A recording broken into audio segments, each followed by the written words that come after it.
to go straight into a full moon on June 21st.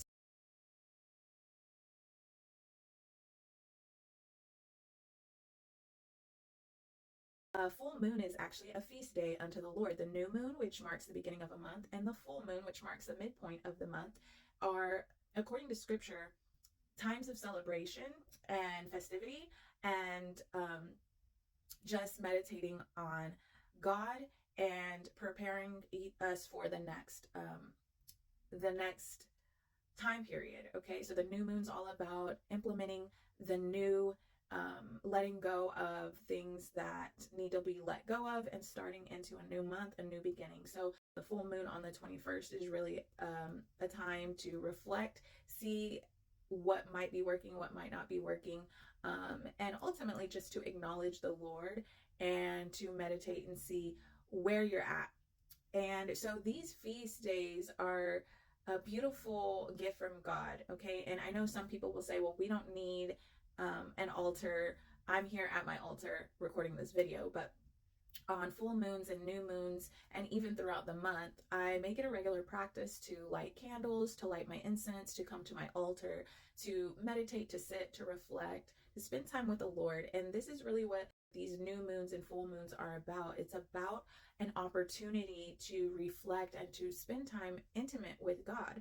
It's like a birthday. When a birthday comes around, we don't say, well, we don't need the birthday anymore. It's unnecessary, right? These practices of candles and altar and all that is Old Testament stuff, and we don't need that, and that's actually spooky. It's not spooky at all. It's just like a birthday. A birthday is a special day, a special time, and when you surround yourself with the people you love, or the people you love surround you, to really celebrate you and to acknowledge you. And this is what these special days that God has appointed to his people, this is what they are, so that we can be surrounded by God and come near to God.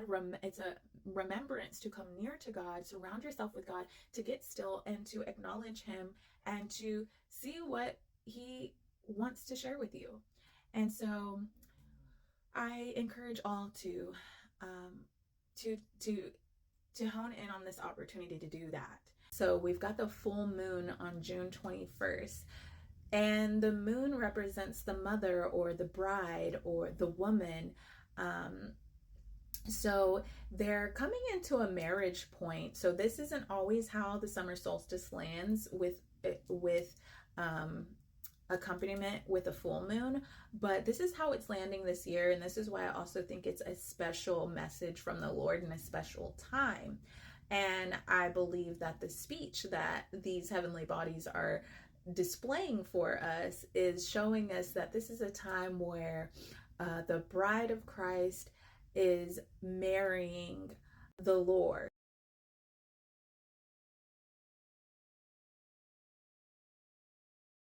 Right? And giving birth to Christ in the earth.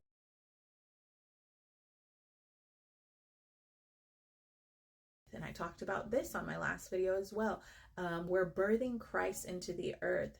And so the heavenly bodies are reflecting this. And this full moon is in the sign of Capricorn. In Hebrew, Capricorn is known as Gedi. And because this full moon is in Capricorn, it's all about remembering who we are and being in alignment with who we are in our purpose.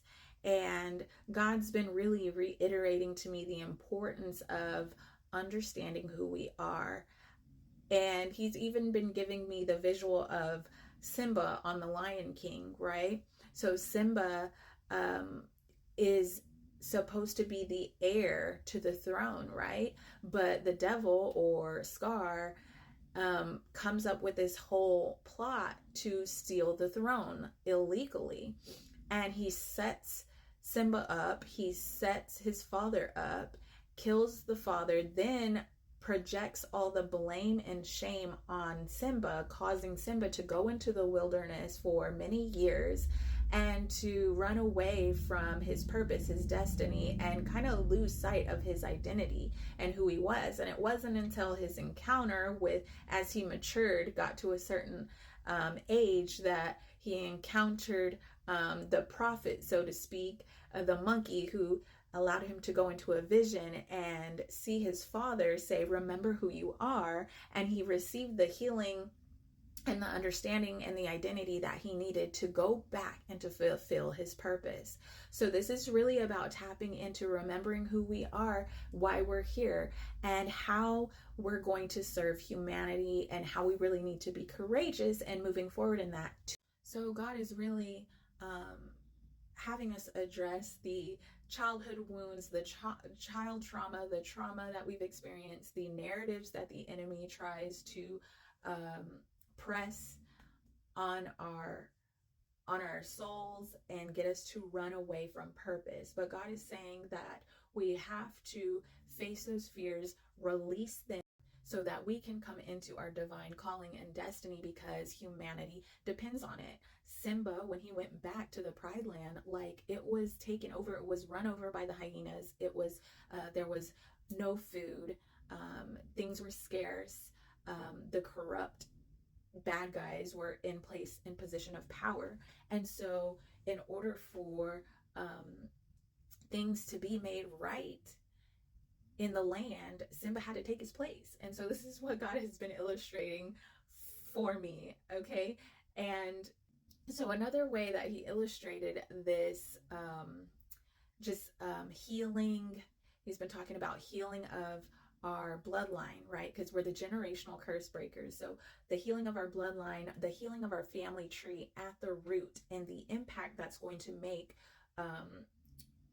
for the past, present, which we represent the present, and the future, and that is our children and their children's children. But through our obedience, it's going to affect the past, the present, and the future. And it's going to just cleanse and heal our family tree at the very roots. And he showed me this as well in the movie Madam Web. I watched it on Sunday, and it's very powerful if you can catch it in the spirit. But it displays all about this uncovering of hidden truths that bring greater levels of healing to our inner child, allowing for a greater level of healing and understanding of who we are, giving us the ability to let go of the wounds of our past and to more fully step into the aspect of our divinity and have childlike faith, trust, and innocence restored to us. And this is enabling us to embody the true essence of who God created us to be before the fall. We are becoming more free than ever before from sin, shame, fear, and pride, and stepping into this new reality through way of inner healing that is so deep it reaches down into the very DNA, allowing us to heal the perpetual sin, iniquity, and wounds repeating in our bloodline. We, as the chosen ones, are the generation who are liberating our entire family tree at the root as we transmute or transfigure into the manifestation of the sons of God that the whole earth has been groaning for. The manifestation of the sons of God, God's end time forerunners, will then release the level of healing needed to restore and release not only our family tree at the root, but all of humanity who would believe and receive him. By surrendering to Christ and coming up higher into ascension with Christ, we are allowing for ourselves to become conduits or circuit boards in which God circuits and manifests through to reach and release our bloodline into greater perfection and harmony, both in the past, present, and future, synchronizing the harmony between the entire family tree and allowing us to serve humanity on a greater level of divine love and more practically heal the torn down cities and manifest his kingdom here on earth. This is what God means when he says we are experiencing DNA upgrades. As our DNA upgrades begin to increasingly integrate and synchronize with God's will and essence, we will be entrusted with greater access to spiritual gifts and abilities that have been sitting dormant within, and we will utilize these abilities to better serve humanity and prepare the earth for his return and his kingdom here on earth. And we cannot access this level of transformation through outward works or old patterns or thinking of logic. This transformation takes place within and requires a deep inner work, reflection, and metamorphosis. Healing is required to ascend into these new paradigms and kingdom realities. So, as we release these traumas and we release the forgiveness, we're actually going to be those generational curse breakers, because the remnant, we are the chosen ones to redeem our family and our bloodline from the curse. And this is a progressive thing that is taking place. And so we're coming into the fuller measure of that. And as we come into this metamorphosis that we're experiencing now, and releasing the forgiveness and the love, that we're actually restoring our entire family tree from the root system. And it's going to have a positive effect both for our ancestors who have already passed on, but it's also going to have a healing effect for our future generations. And so we're all interconnected through our family tree, but then on the greater level, we're all interconnected as as a humanity.